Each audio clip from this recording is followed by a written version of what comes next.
You can hear, you can see. Hari Om Swamiji. Hari Om. Yeah, please. Good evening, everyone, and welcome to the continuation of the discussion on the foundational texts of Indian philosophy. This meeting will be recorded and it will be posted on YouTube. So if you have missed any of the previous discussions, you may find it on YouTube. There would be a question and answer segment at the end of the discussion section. If you have any questions, please feel free to unmute yourselves and ask. If you are not speaking, please mute yourselves. Also, for asking question, please use the raise hand feature of Zoom in order to maintain the queue. Thank you.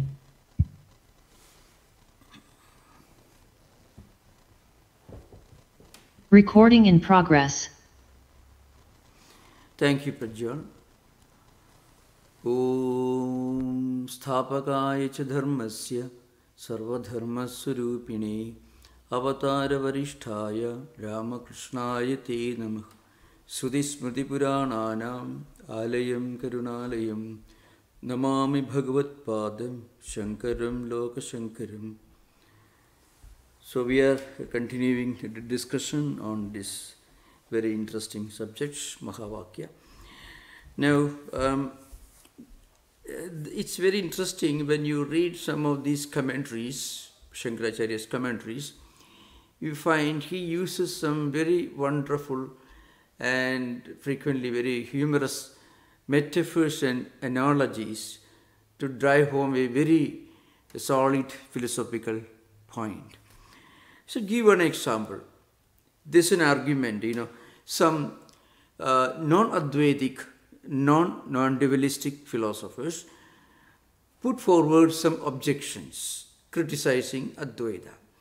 According to Advaita philosophy, our true reality is that we are Atman, we are Brahman, and it is, the Satchidananda, it is existence bliss, knowledge bliss, it is absolute knowledge, absolute bliss, and absolute existence. So if you can put existence, knowledge, and bliss in its most sublime transcendental dimension, it is Brahman. It is not a definition, it is only an attempt to define Tadastha Lakshana.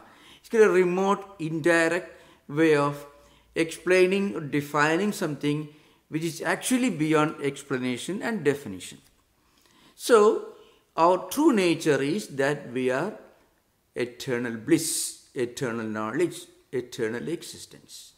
And Vivekananda's definition, Swami Vivekananda defines religion as the manifestation of divinity already in man, already present in all of us. So, we are, by our true nature, we are divine. We are the most sublime, we are the most blissful, we are the highest dimension of reality.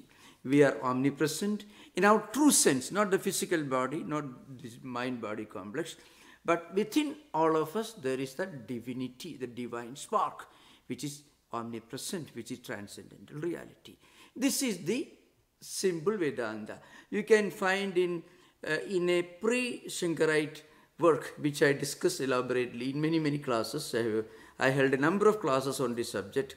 Mandukya Karika is Gaudapada Karika. Na nirodho, na chotpatti, na bandho, na chasatakaka, na mumukshur, na vai muktaha itesha paramatha. A very high, very sublime truth is proclaimed in this verse. What it says is, really there is no dissolution, no origin, no bondage, no liberation, neither spiritual disciplines nor spiritual seeker, because we are, even without understanding, without being aware of it, we are Brahman. So the fact that we are Brahman is not a result of any activity, it is our true nature. This is the highest truth in Vedanta. Now, when another philosopher listens to this, he raises one very interesting objection. So, we are already Brahman, we are already Atman, we are already perfect. Then why should we read all these books? Where's the need to pray? Where's the need to practice self-restraint? discerning wisdom between real and unreal, sadhana sadushta sambati we call it, Why should we develop an urge for spiritual enlightenment? No need of it, we are already that. And then, Vedanta says, Sarvam Kalidam Brahma, everything is Brahman, we are the Brahman. Then, so there is no problem. Then what's the use of all these philosophical discussions? We can go and sleep. This argument put forward by an interesting philosopher who tries to oppose Shankaracharya. The statement comes in the Brihadaranyaka Upanishad Bhashya. The commentary says, Parasya adukhitte anyasya cha dukkhinaha abhave dukkopashamanaya shastra arambha anarthakyam. Anarthakyam means totally useless, being used. Absence of any practical utility or any practical value. So, if you accept that Atman is adukhi, means Atman has no dukkha, Atman is perfect, Atman is eternal bliss. Then, and there is nobody worried about it, there is no need of anyone going to a temple or a church and pray, because we are already the divine spirit, the divine spark is within all of us. So absolutely no problem, no need to pray, no need to read holy books, or no need to meditate, nothing of the kind. So, parasya adukhitte anyasya cha dukkhinaha. Apart from us, there is nothing else in this world, only everything is Brahman. Everything is a manifestation of Brahman. And Brahman is eternal bliss, and that's our true nature. Then absolutely no problem. There is no need of any discussion of scriptures. Shastra arambha anarthakya means there is no need even to begin a discussion on holy books, holy scriptures. Suppose we raise this objection, then what is your reply? But Shankaracharya is cleverer than this man. So he says, no, it's not like that.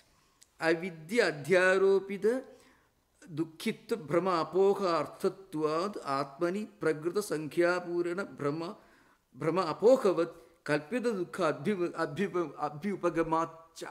It's an interesting language, long language. For us, it is a great entertainment to read this, It's a bit. So, he says, it's not like that. It is true that we are Brahman, we are the eternal bliss, that is true. But because of our absence of that realization, because for us, it's just an idea. We all imagine, we all think, we all define ourselves as these physical bodies, normally. Those who are a little more evolved may define themselves as physical mind-body complex with some intellect or mind and emotions and feelings and so on. So actually, there is a gradual evolution from a primitive self-definition of ourselves as mere physical bodies towards defining ourselves as a social animal, as human beings are considered to be social animals. And then we define ourselves as an intellectual, as a student of philosophy, as a mystic, as a painter, as an artist, as a musician. Like that, there is a gradual evolution. The primitive man in ancient times, he was living by hunting and by primitive activities. So he didn't have this concept of going for a higher music or mysticism or philosophy. He didn't worry about that. The only thing he was worried about was his own physical body and his survival. So he spent all his time in hunting animals and eating food. So, but as we evolve further, we imagine that we are not just physical entities, we are intellectual entities, we are psychological entities, we are, and at the highest level, spiritual entities. So, that is true that we are essentially Atman. Vivekananda's definition, religion is the definition, religion is the manifestation of divinity. Next word is important, already in man. It's already within us. It's not coming from outside. It's our true nature. So, but then, this is true. But then we are not, it's still only concept for us. It is only an idea for us. It is only a philosophical goal for us. It is not a reality.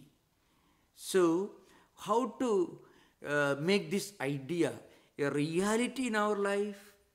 For that, we have to remove all the wrong notions that we have about ourselves.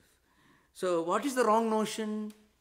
Because of avidya, because of our absence of this realization, we think we are these physical entities. When we get a medical notice or medical document from a doctor that we have got a serious health problem, we consider it a terrible tragedy. And when we lose our job, we consider it a big tragedy. When we lose money, we consider it a big tragedy. When somebody dies, somebody departs, we consider this as a very big tragedy, disaster. Why? Because we define ourselves as other than Atman. Because of our inherent ignorance, our wrong ignorance. Where did this ignorance come from? There's a big discussion in Vedanta.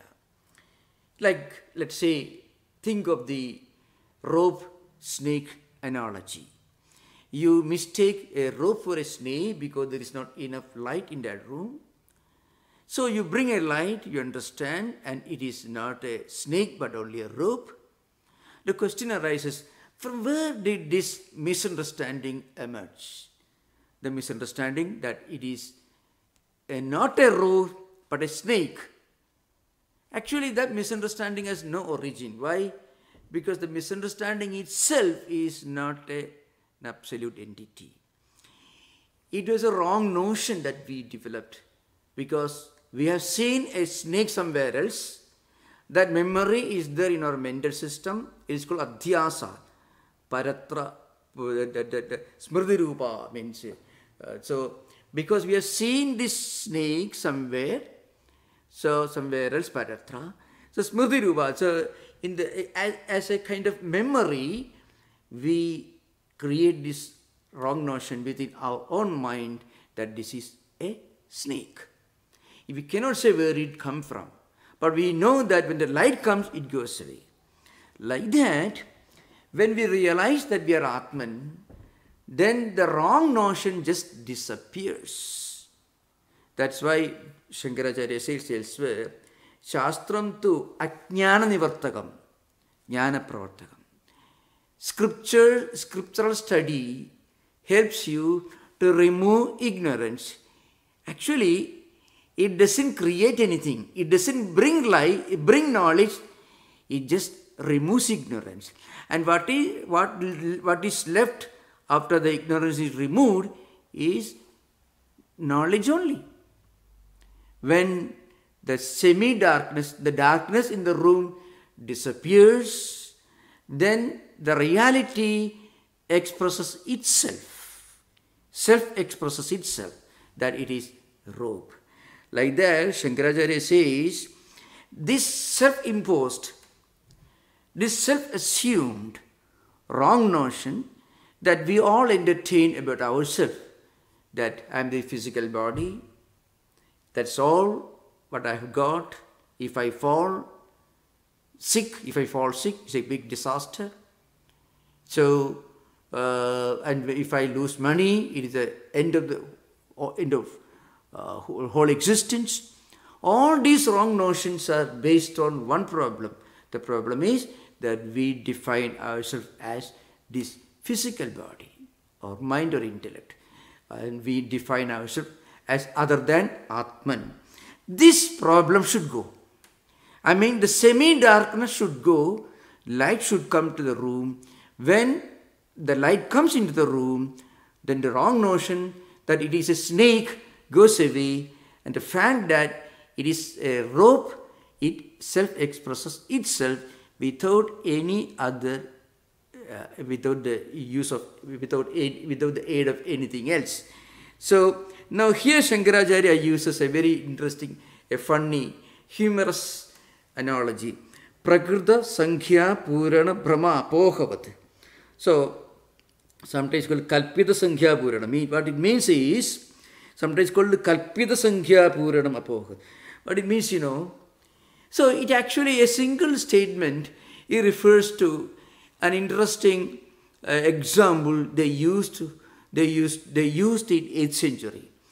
A group of people, 10 people, were going to a place from one village to another village.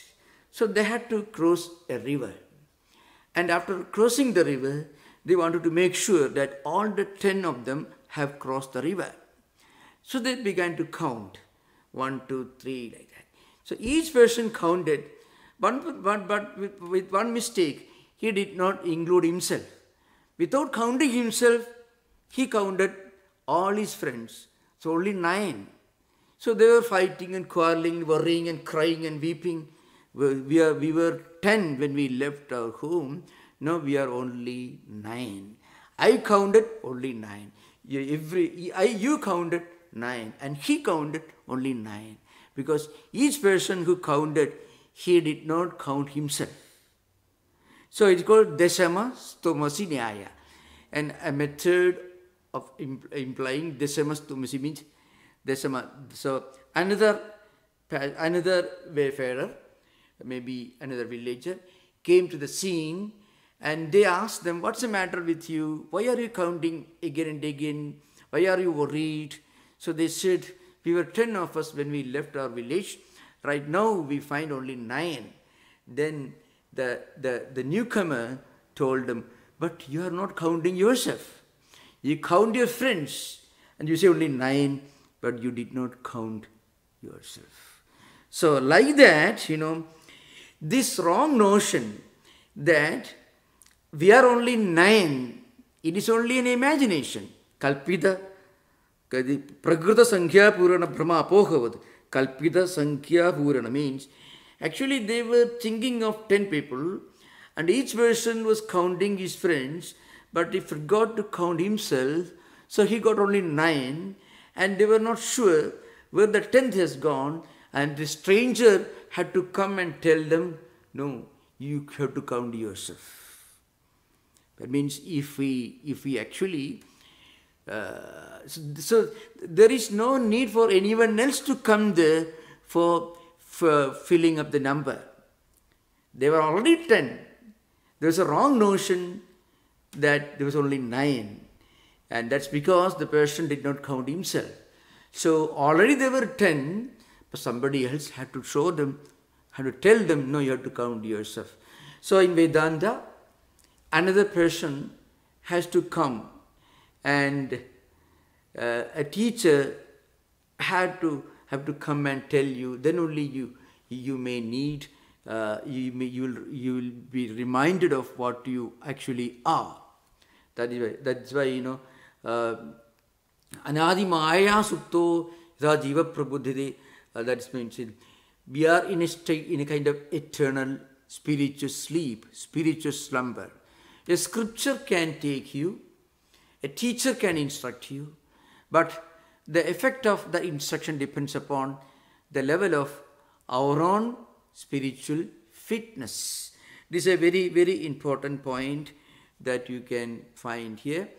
And in fact, there is this statement, this idea is very forcefully expressed in another commentary, in another book, that is Mandukya Kariga, Mandukya Upanishad, Mandukya Kariga Bhashyam.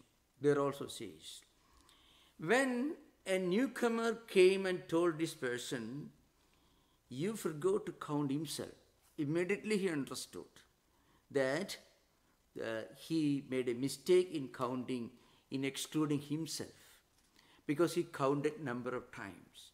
So he was ready to understand the meaning of the newcomer's advice. Dashamaha Tvam Asi, the 10th one is yourself. Immediately the group understood, oh, I am the 10th one. I excluded myself. This idea. And then when the stranger came and told him, you are the 10th one, there was no need for further instruction. That person immediately understood that they were 10. Like that, if a person is spiritually fit by practicing spiritual disciplines, reading, acquiring mental purity, and then if he reads these scriptures, immediately he will catch the real meaning. Actually, the effect of reading holy scriptures, whatever religion the scripture may belong to, any holy scripture, anything that is not talking about physical realities, physical entities, anything that needs another source to instruct you. For example, air and water and plane and ships, all these things anyone can learn if they go to a university, if they go to some specialized institutions, that person can learn all about these subjects related to physics or technology or science, whatever it is. But something about, let's say, afterlife, something, let's say, doctrine of karma, well, anyone can believe or disbelieve. But people sometimes feel that these things are more real than the laws of physics, because the laws of physics sometimes change. As you go deeper and deeper into the world of physics, and more discoveries emerge, and naturally, the discoveries we may have made some centuries ago, they get outdated or they get slightly modified. But the doctrine of karma, the doctrine of afterlife, all these things remain practically the same, because we don't get information about these subjects from books on science and technology. We need another source, and that source is the spiritual classics. Now, in the Mandukya Karika Bhashyam, there is an interesting statement. Shankaracharya says, any individual who spiritually fit and ready, and suppose a person has practiced a lot of meditation, a lot of karma yoga, and lives a very disciplined life, and spends his time, energy, everything for feeding his mind with higher ideas. If you tell him something about some spiritual subject, immediately he may catch it. And there is no need for him to get another kind of instruction. And the example is given in the commentaries. The example is from the rope-snake analogy. Suppose somebody mistakes a rope in a semi-dark room for a snake, and if he brings light, then he realizes that it is not a snake, it is only a rope. The moment light is brought, then there is no need of another split second for the person to realize that it is not a snake, but a rope. So, once light is brought, then that very moment, a person can realize that it is not a snake as he feared, but it's only a rope. That statement comes in the Mandukya Karika. For example, he says, I just read because these are all important statements. Tada antaprakyatwadi pratisheda vijnana pramana samakalameva atmani anartha prapancha nivritti lakshanam phalam parisamaptamiti turiyadhigame pramanandaram sadhanandaram va namrugyam rajjusarpa vivega samakale iva rajjam sarpa nivritti phale sadi rajjadhigamasya. What it means is, see, actually this is a very interesting statement, which is a supporting statement for something that I mentioned earlier, Sabda Parokshavad. I already mentioned earlier. There are two schools in Vedanta with regard to how we make spiritual progress, how Vedantic ideas take roots in our mind. I give this example. One school is called Sabda Parokshavad, which belongs to the school of Vivarana, and Panchapadiga was an important book written by Padmapada, who was Shankaracharya's disciple. It's a book on Brahma Sutras.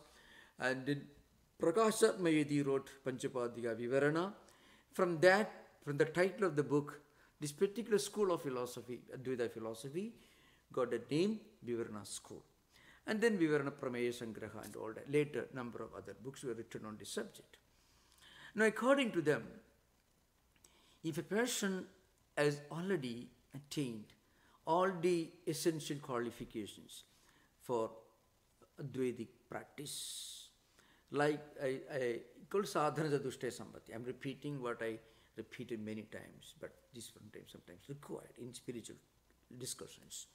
So, nitya nitya vastu viveka, ihamutra bhalabhoga viraga, samadhi shakka sambhati, mumukshutvam, then sarvanam, mananam, nitidhyasanam, 7 disciplines. First, a person gets an idea what is real and what is unreal.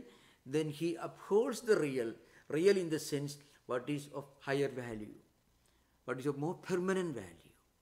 In our own life, this gradation, this evolution of values happens frequently. A child may consider a toy as something very important. A grown-up person may be looking for something more profound. And an aged person may have another concept of what really matters in life.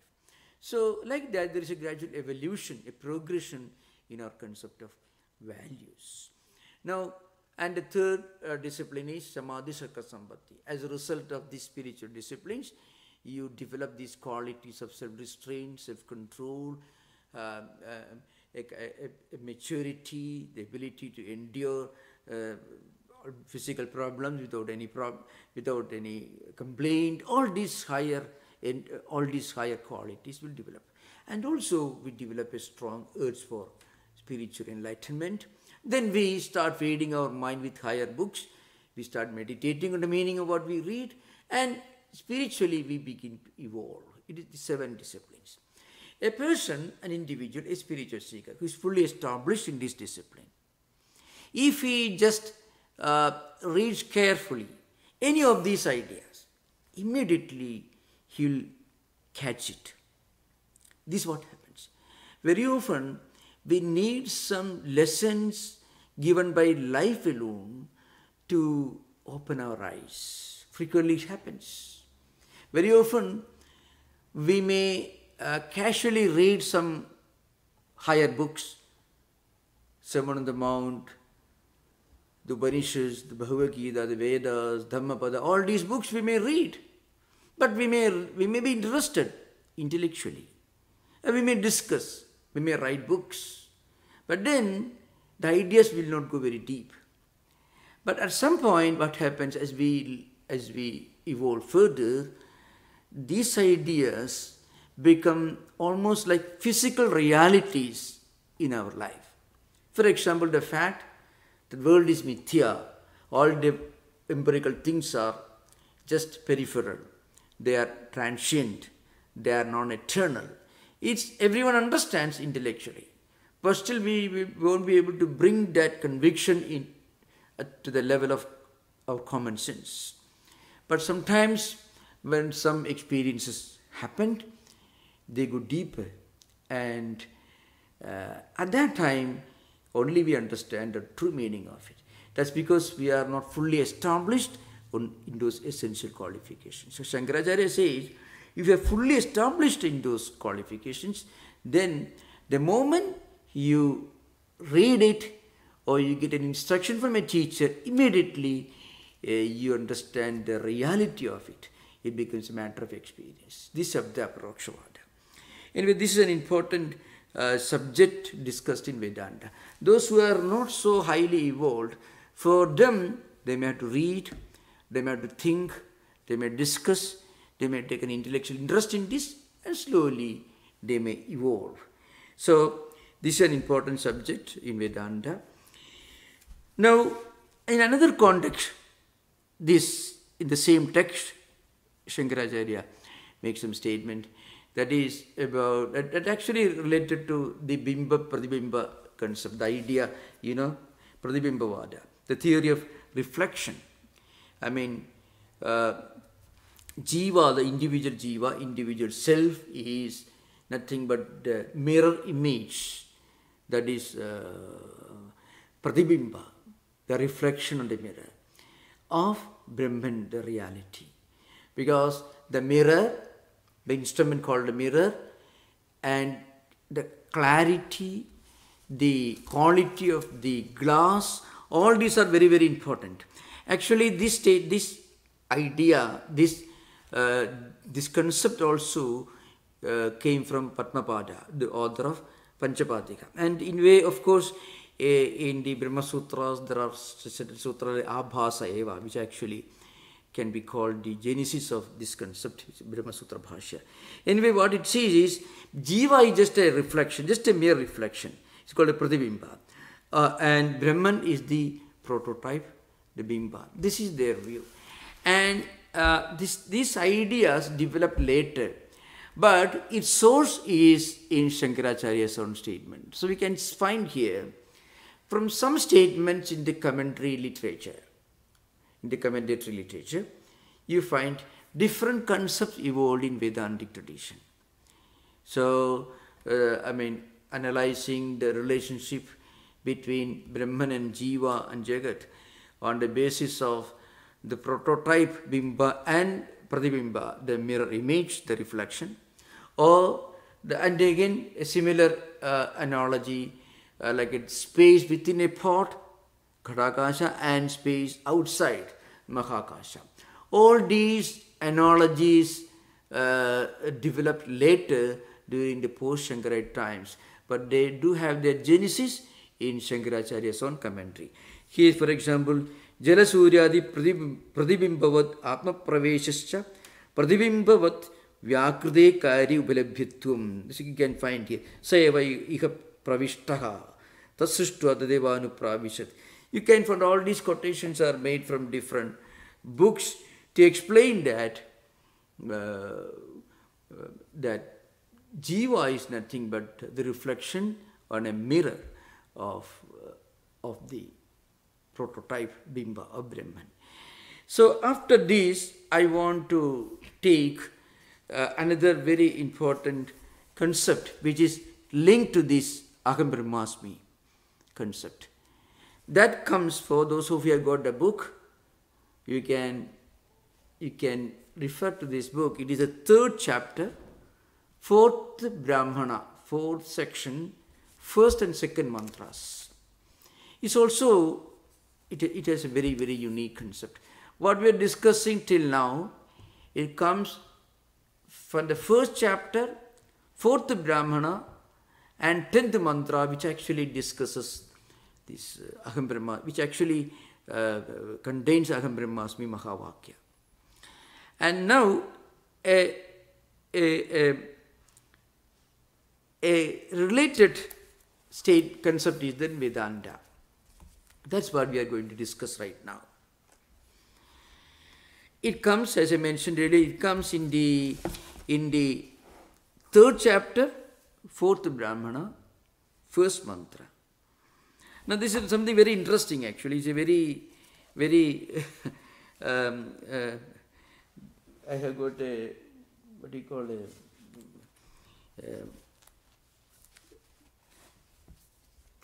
a statement here, which is, I have to mention a few related related remarks here. That is, in the 3rd chapter, there is continuous discussions between Yajnavalkya and a number of great Vedantic scholars, who are all sages and saints of ancient times, of whom Gargi is the most learned debater, who debates with Yajnavalkya, who was the greatest Vedantin of those times. So you can find in each Brahmana one sage or one saint is introduced. Artabhaga, Bhujyu, Shasta, Kahola, Gargi comes, Aruni, Vidagdha, and so on. So all these are different names of ancient Vedic scholars, Vedantic scholars, who come to Yajnavalkya and put questions to him. As I mentioned, among them, the most celebrated debater who challenged Yajnavalkya frequently was Gargi, a learned lady scholar of those times. Now, the fourth Brahmanam is a discussion which includes a dialogue between one scholar, his name is Ushasta, and Yajnavalkya. So he is asking this question, he is asking a very, very interesting question here. So he asked, for example, Adhainam Ushasta Chakrayanaha Papracha Yajnavalkya Hovaja Yet Sakshat Aparokshat Brahma Ya Atma Sarvantraha Tamme Vyachakshva Iti. This is the request, comes from a great sage and a Vedic scholar, Ushasta. The subject of discussion is the concept of the immanence of God or immanence of the absolute reality, Atman. So, there is this statement called Yat Sakshat Aparokshat Brahma. Brahman is Sakshat Aparoksha. It is immediate and direct. This statement here. Now, Brahman is our own true nature. So, nothing can be more direct than Brahman. At the same time, it is not so obvious for those who have not realized it. It's our true nature, but we know it only as a concept at the most. So you cannot call it indirect. Paraksha means indirect or remote because it's our true nature. But we cannot really call it direct in the ordinary sense. You know, the opposite of paraksha is pratyaksha. Pratyaksha actually means something that is obvious, that we can see, we can relate, we can identify, we can objectify using our mind and the senses of perception. So I can see a chair, it is pratyaksha. I can see a wall, I can see a car, is pratyaksha. Direct perception. I can see it as a visual entity. My eyes and mind coming together can focus on a chair and I can see the chair. Now, Brahman is not direct like that. It's not pratyaksha. Why? Because it's our own true nature. So it is not remote. It's not paraksha. But it is not its opposite, pratyaksha. What is it? It is actually non-indirect. That's the only word you can use. It is non-indirect. But we may call it direct. So, Yajnavalkya tells Ushasta, and the discussion continues, Yet Sakshat Aparokshat Brahma. This Brahman is actually, it is immediate, is direct. So the discussion begins like this. Ushastaha Chakrayanaha Papracha. He was the son of Chakra. So you can find the person's, the sage's father's name is mentioned. In Sanskrit, the word formation like that. So Ushasta, who is the son of Chakra, he put this question to Yajnavalkya. What is the question? Explain to me the true nature of Brahman, that is Yat Sakshat Aparokshat. It cannot be defined as remote because it is not paraksha, because it is our true nature. It can be called pratyaksha because it is not obvious to those who are not realized it. So this is aparoksha. You explain this to me. When Ushasta made this request to Yajnavalkya, you know Yajnavalkya's response. He said, this is yourself, that is within all. The answer is Esha te Atma Sarvantaraka. This is te Atma, your Atma, which is Sarvantara, which is within all. So what is my true nature? Yajnavalkya is asking Yajnavalkya. You said this Atman is a true nature. Yajnavalkya's reply is this Atman, it is not Pratyaksha, it is not Pararoksha, but it is Sakshat. Aparoksha, it is within yourself, it is your own true nature. Then this Ushasta continues. So, you see, he says, Katamo Yajnavalkya Sarvantaraka. Like that. What is this self which is within all of us? The Yajnavalkya continues.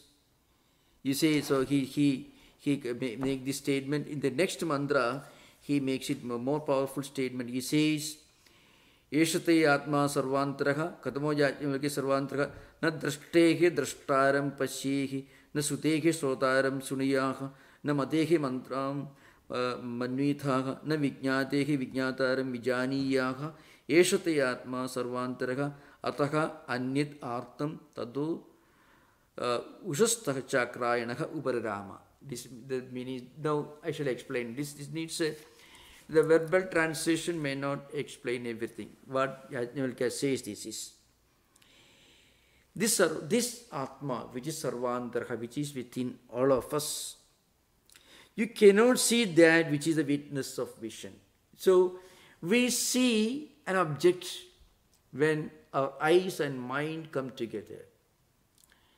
But there is somebody who is actually the seer of, the witness of this witness, this seer, the seer of the seer.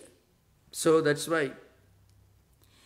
So you cannot see that which is the witness of vision. So you can, the Sanskrit mantra is this very important. You see, so he says, Na drishthehe drashtaram pasyehi, Na sutehe srotaram sunayah. So you cannot see the witness of the person who is seeing. Who is seeing? The eyes. But somebody else is the witness of the eyes, seeing its object. You cannot see him. That's important. You cannot see the seer of seen objects. Again, you cannot hear that which is the hearer of hearing. So, behind every activity that happens due to this collaboration of mind and the five senses of perception, like eyes, ears, sense of touch, sense of smell, and sense of taste. These are five senses of perception. They and mind together, they collaborate and they perceive different objects by seeing, by touching, by smelling, by hearing, and so on, by tasting, and so on. But there is somebody else behind all this. And you cannot hear him, you cannot touch him, you cannot see him, you cannot taste him, and he is beyond all that. And he is the eternal witness, he is the Sakshi.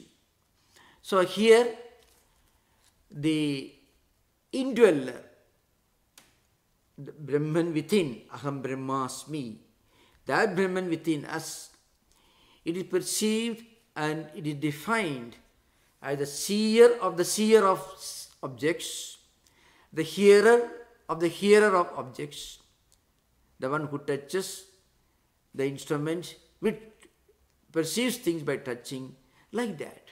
There is somebody behind one single divine spark. So this is the only way to explain the absolute reality. So from different levels you can establish a connecting link to this inexplicable, non-definable reality. So you can very easily see the sublime level of this analysis of the supreme intelligence, or you may call in ordinary monotheistic language, God. So you can see a gradual evolution from many to one, from external to internal, from outside to inner, you can see. As philosophy and spirituality evolves, this gradual evolution from many to one is inevitable. There's no doubt about it. And also this evolution from external to internal. All the highest religious philosophical traditions naturally will terminate at a point when it transcends, it goes beyond philosophy. Philosophy and theology are required only so long as we don't realize the truth within ourselves. All the books don't become useless, but books become irrelevant. We transcend the need for books and doctrines and places. Again, remember, it is the highest philosophy mentioned in the Upanishad literature. We should never consider reading something and then it has become an experience for us. People make this mistake. The one most common blunder that frequently happens is people imagine this is some kind of an ideology that they can read, understand, and is wonderful, and they can imagine, they can practice it from that moment. It doesn't happen. You can practice socialism, communism, or capitalism. You can practice any day, any moment. You read Karl Marx, fine. You read great management specialists of modern American Europe, you can easily practice capitalism. Absolutely wonderful, no doubt about it. But spirituality is different. Spirituality becomes a fact only when we touch it physically, in the sense when it becomes a part of our own life and existence, when it becomes part of our emotional structure, emotional system. But at the same time, even to take an intellectual interest in this higher idea, that is, God sitting above the clouds, is perfectly okay. But as we evolve further, we find the God sitting above the clouds actually is present in all of us, not in one person, but in everything and everywhere as a divine entity. Yet Sakshat Aparokshat Brahma. That's the ultimate goal in spirituality and also in philosophy. So that's why Yajnavalkya says, no one can see the one who is the seer of all seers. No one can hear the one who is the hearer of all hearers. That means transcendence and omnipresence through immanence. Yet Sakshat Aparokshat Brahma. That divine spark is within all of us. So it is immanent. So through this immanence, it should be perceived as omnipresent and as transcendent. This is the idea that you find here. In fact, this discussion is very sublime. In fact, the discussion reaches its most sublime level when Gargi enters the scene. She is the most gifted and the most learned of the debaters who challenged Yajnavalkya in the court of Janaka. It's a very interesting discussion. Thank you. Now we can have interaction, I believe. We have plenty of time. Thank you. Namaskar. Yeah. Yeah.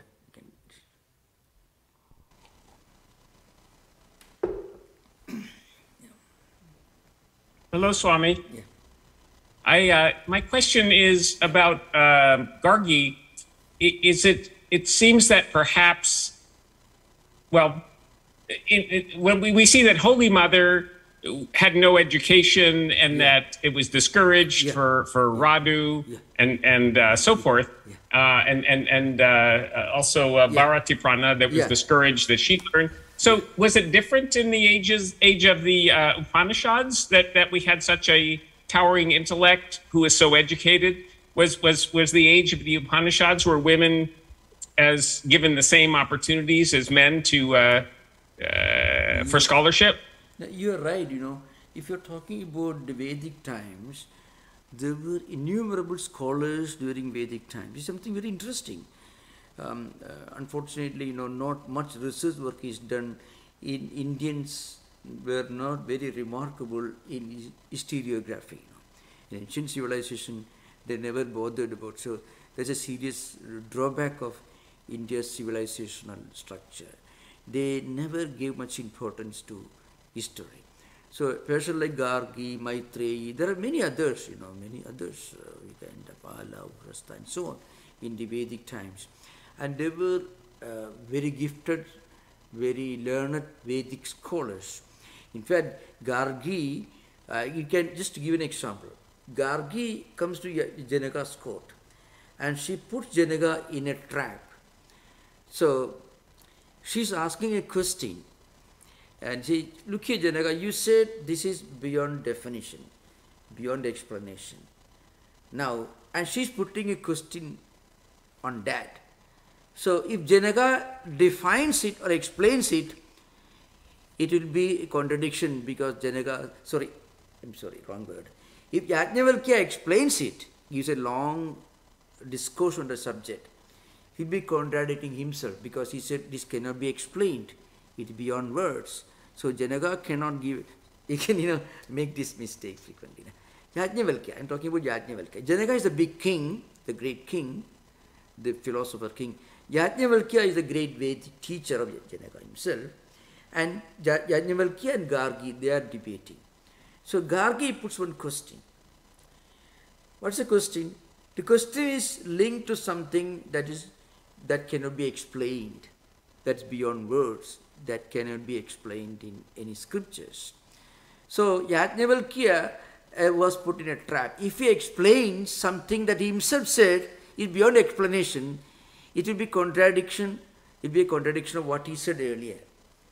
But if he doesn't do that, then he will be admitting that he is ignorant of it. So this is an important thing.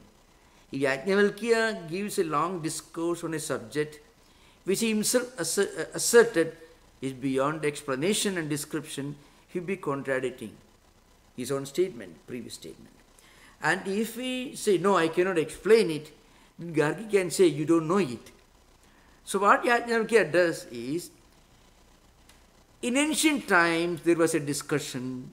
Some great sages were discussing this subject. I am telling you that. So there, you cannot say Yajnavalkya is ignorant, but he is actually explaining it. At the same time, you cannot say he is contradicting himself by explaining something which he himself said is beyond explanation. So very, very interesting discussion you find here. So you can find many such stories, many such incidents in Mahabharata. In all these debates, something that's very profound and very interesting and very, very relevant to our times is there is not a little bit of fanaticism or exclusivism or saying that, this is the only way, if you don't, this is the only, nothing of the kind. In fact, that's the most sublime aspect of these teachings. Total absence of any kind of fanaticism, any kind of rigidity. They are discussing right in the presence of the king and in the presence, in an assembly of great scholars. So that's the most interesting part of it. So there were many women who were highly educated. In fact, there are statements in the Ayurvedic literature where it says that that ladies should be given initiation to Vedic studies when they are very young. It is a common practice.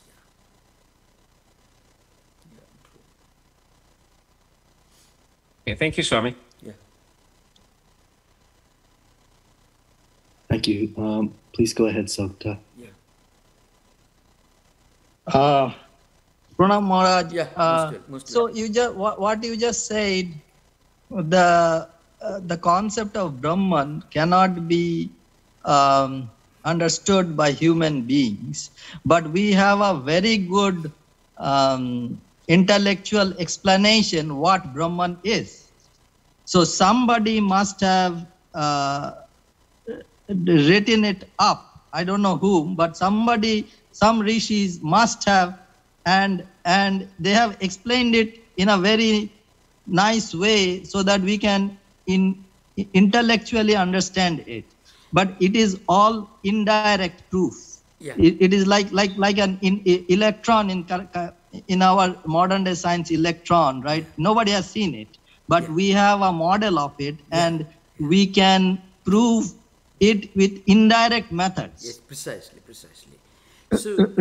So who like I mean, so the scientists, I mean, I will call these people scientists actually, because they kind of inferred that there must be something like Brahman. Yeah, you know, that's true. You know, one important aspect of any scientific fact is it is universal. It cannot be limited to one group, one nation, one society, one individual or anything. It is universal. In fact, one of Vivekananda's major contributions to Vedanta philosophy is he, in many of his lectures, he equated Vedanta to modern science. And I think the first statement that came in this area is from Vivekananda. He said, Vedantic truths are like scientific facts. It's universal. Electricity everywhere, all over the world, the same. So like that, with the religion as Vedanta becomes universal truths when they are interpreted in the light of science. But you have to remember, the problem is, if you employ the tools of modern science to explain Vedanta beyond a limit, there's a problem. You cannot demonstrate Vedantic truths the way you can demonstrate things in a laboratory. At least, maybe electron you may not be able to see, but many of the scientific things can be demonstrated, verified. Actually, Vedanta also can be verified. I can tell you an example. Suppose you are facing a problem, fatigue or stress, and you meditate, and you feel okay. So a doctor will tell you, no, it's verified. He gives a medicine, the same effect. So you will say, he is right, and somebody who talked to you, who asked you to meditate is wrong. So the same effect. If the effect is the same, cause must be identical. That's simple logic. But modern science sometimes becomes almost like the old fanatical religious doctrines. Modern science also becomes very fanatical. That's a problem. Science should not be fanatical. Vivekananda said, Vedantic truths should be accepted as scientific facts, as universal facts. That's what I think. Yes, I mean, usually the scientists who are real scientists, they are not fanatic. The followers are usually fanatic. That's true. No, you can't say an Einstein can never be a fanatic. Never. So there is one level where scientists also become philosophers.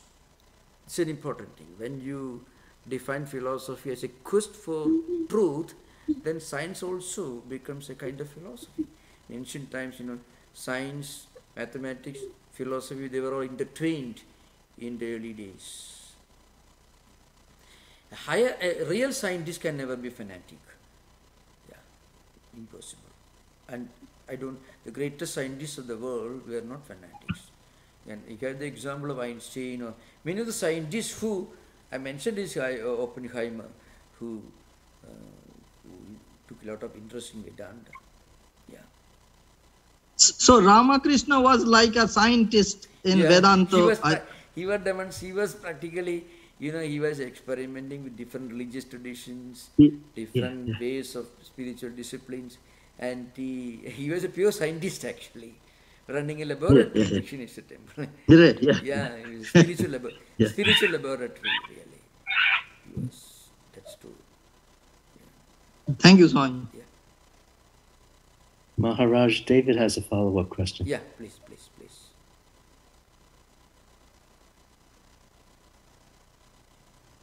Yeah, please.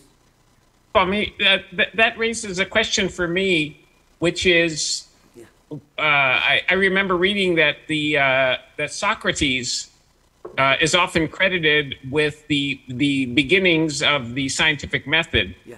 And then you know, it was developed over time. But the idea that you could use questioning to get to truth, they credit him with that. And yet we see that even though he was a great saint, also he was a yogi, a Western. Yeah. You know, we see that Western philosophy, the mixture, like you said, of science and philosophy and so forth, it kept evolving more towards the material, empirical world. Whereas we see that in the Hindu culture, even though their science was even more developed, they developed the base 10 numbering system, which was far superior to the Western numbering system. We see that in the East, the Indians, they went from a more robust scientific and mathematical understanding the other direction into spiritual. And why is that? Why do we see such a, you know, they started off better in mathematics and let go of it, whereas the Greeks and Western society went into materialism? True. Why do we see that difference? Yeah. So, you know, that's a very important question. You know, if you look at India's history, for example, if you just go to Google mathematics schools, in fact, the state I'm coming from, Kerala, it is Kerala School of Mathematicians who lived in 14th century, 12th century, number of mathematicians. And in fact, before Varahamihira, Bhaskara, Aryabhatta, many of India's space experiments are named after some of these ancient scientists, physicists, Bhaskara, Aryabhatta, and so on, all these great scientists who lived in India. So even the great mathematician, the wizard, the genius Ramanujam, according to some sources, he was using some ancient manuscripts for his astonishing mathematical skills. Great example in modern times. But your question is historically very important. Now, you find in India, in spite of many foreign invasions, a continuity in the intellectual enterprise, the scientific or spiritual or philosophical. In Western world, what really happened, you know, in 5th century AD, St. Augustine of Hippo, he actually turned the history of Western philosophy upside down. What really happened, you know, he especially his doctrine of the radical sinfulness of man, you know, and then the doctrinal rigidity that he put in place from 5th century onwards, that eclipsed philosophical inquiry in Western world. You can imagine, think of a man like Pythagoras or Anaxagoras, before Socrates, Plato, Aristotle, Philo, Porphyry, even the later Neoplatonists, right up to 2nd century, 3rd century AD. Then came Augustine in 5th century AD. And then you hear of Western philosophy only from with Kant in 18th century, you can imagine. So what happened? Theology imposed its supremacy, a kind of intellectual slavery on Western thinking for centuries, till it was again it was revived in the 18th century with the coming of Kant, Hegel, and others. Of course, even before that there were some philosophers, but not so. Meister Eckhart was a great theologian, but because of his higher philosophy, his idea was rejected. You know. He was a 13th century German philosopher, the creator of the negative theology, for which he had to pay with his life most probably. So the point is, in India, that kind of rigidity, that kind of total enslavement of human mind did not happen in India. You can go to India, you see, there were Charvakas. In fact, the most cutthroat materialists were Indian Charvakas. All kinds of, see, I can quote you, say, they were criticizing people who were making rituals in temples. If by performing rituals your father can go to heaven, They make fun of you, you know. There were certain practices in ancient India where they used to sacrifice animals to make sure that the ancestors will go to heaven. So the Charvakas wrote terrible things criticizing and making fun of them, ridiculing them. Indian materialism was highly developed. It is almost as ancient as Vedanta. Interesting thing, you know.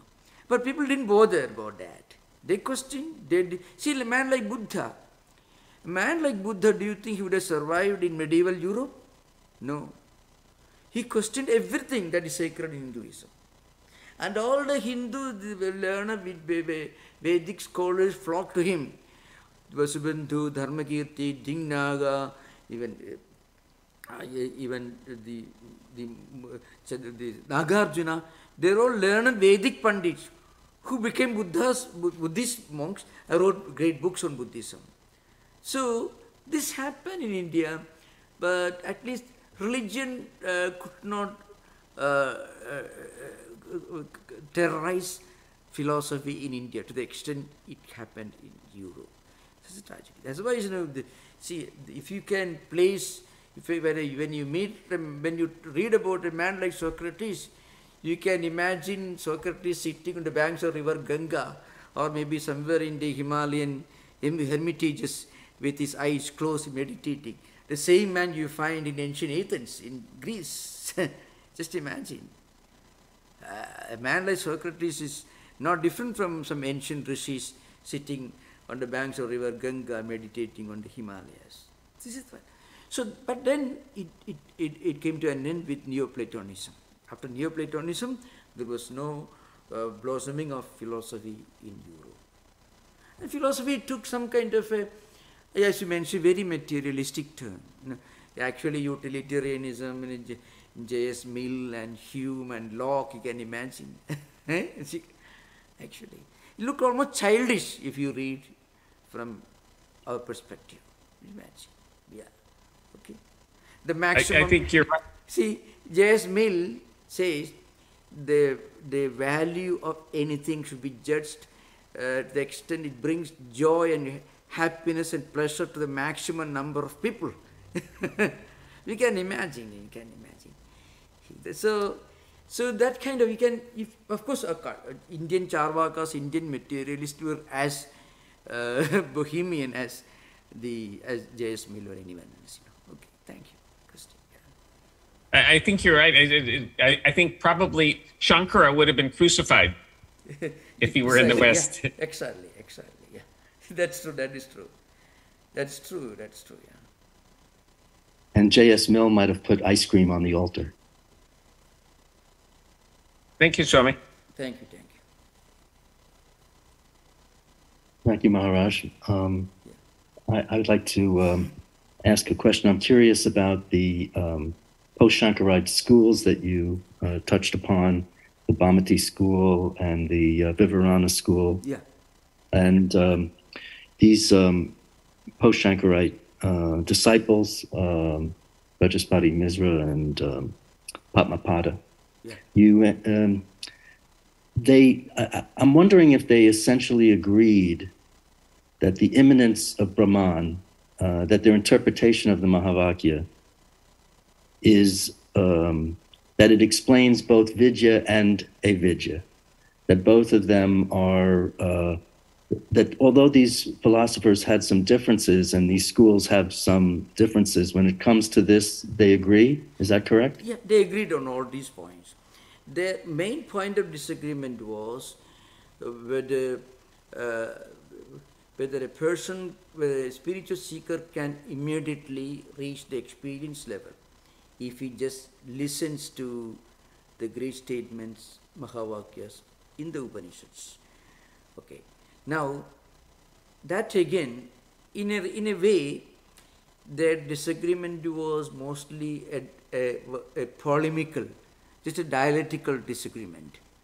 Because in those days, the Pandits used to argue and write books and discuss. But really, in reality, that disagreement was without much substance. Because it's called the Prasankhyanavada, which was Prasankhya actually means dhyana abhyasa, long meditative practices, karma yoga, disciplines. Every day you read, it's called Sravanavarti. Every day you should read, you should listen, meditate, and then practice puja, karma yoga, like that. So this should continue for a very long time. Then only these Mahavakyas, the truth of Mahavakyas will become a matter of experience to you. But then, in reality, this is needed, this is required only for a person who has not attained complete fitness for listening to Mahavakya. Sadhana, Sadushtaya Sambhati, for disciplines, for qualification for Vedanta. Those who are not fully established in these disciplines, the fundamental qualifications, they will have to read scriptures every day, meditate on the meaning of scriptures, then practice puja, then meditation, and after a long time, maybe at the end of their life, maybe after some life cycles, this may become a matter of experience to them. But those who are fully fit, fully qualified, for them, it won't take a long time. It is called Sabda Parakshavada. You just the Vivarana school. Any question is clear? I don't know. Yes, you made that very clear. Thank you. Clear? Very clear. Thank you. Yeah. Thank you. Yeah. I'm not seeing any more questions online, and I don't see any more hands raised. I do see a hand. Please. Yeah. Yeah, so Swamiji, I was just reminded from your last comment about Nisargadatta Maharaj. When I was reading about him, it said that even though he was not a very learned or a literate person, he heard from his guru, Siddheshwar Maharaj, that the self is in you, and he had such immense faith in his guru that's what did it for him. I mean, he did not go through all these disciplines. So we do have these odd cases of people who seem to have followed a completely different model. In fact, I discussed this subject in my Yoga Sutra lectures. So if you read the Yoga Sutra, you will understand. You see, many of the samskaras are many of these samskaras are the karmasya level, means at the deeper layers of the human mental system. Many samskaras. On the surface, there are some samskaras. For a spiritual seeker like the one you mentioned, in his case, he had a lot of spiritual samskaras in his mental system. Just a thin layer of negative samskaras, worldly samskaras, tendencies on the top. So when he got his instruction, all the positive samskaras from the deeper layers suddenly come to the surface, and it connected. This is what happens. And for many spiritual seekers, they may have a lot of good samskaras at the top layer and many negative samskaras at the deeper layer. They may read, again the negative samskaras from the deeper layers will come to the surface and will disturb it. So people feel a lot of conflicts in their spiritual life. But if they continue striving again and again, they will be accumulating and generating more and more positive samskaras. So, and eventually they move forward. In fact, in Buddha's Jataka tales, rebirth stories, you can find, in each life cycle, Buddha, the Bodhisattva, he had some unique quality about him, something absolutely wonderful. But then gradually, and there was also some little problem, but gradually in his last birth, when he was born as Siddhartha, the son of Suddhodana, the king of Lumbini, Nepal. That was his last life, and he became a Buddha. So what happened? Then he eventually became Buddha. But when he meditated under the Bodhi tree, all these deeper samskaras from previous life cycles emerged in his mind. He connected and then de-identified, detached himself from those samskaras. So they became null and void, they become practically. Dagdha bijavad means like burned seeds, they became non-functional, dysfunctional. So this is a very important point. But there is one area of difference between Vedanta and Yoga. In Vedanta, once you are ready for it, fully qualified, when you hear this, that very moment, all this go, all this disappear. You become identified with that. In Yoga method is a long drawn process. So of course there are many areas of conflict between Yoga and Vedanta, but there are many areas in which the ideas mentioned in Patanjali's system are very much accepted in Vedanta philosophy. Thank you for the question. Thank you for the question. Thank you. Namaskar, namaskar, namaskar. Om Shanti Shanti Shanti Harihi Om Tat Sat Sri Ramakrishna Arpanamastu. Recording stopped. Namaskar, namaskar, namaskar. Thank you so much. Yeah, namaskar, namaskar. Thank you, Maharaj. Thank you, Thank you, namaskar, Swami. namaskar, namaskar.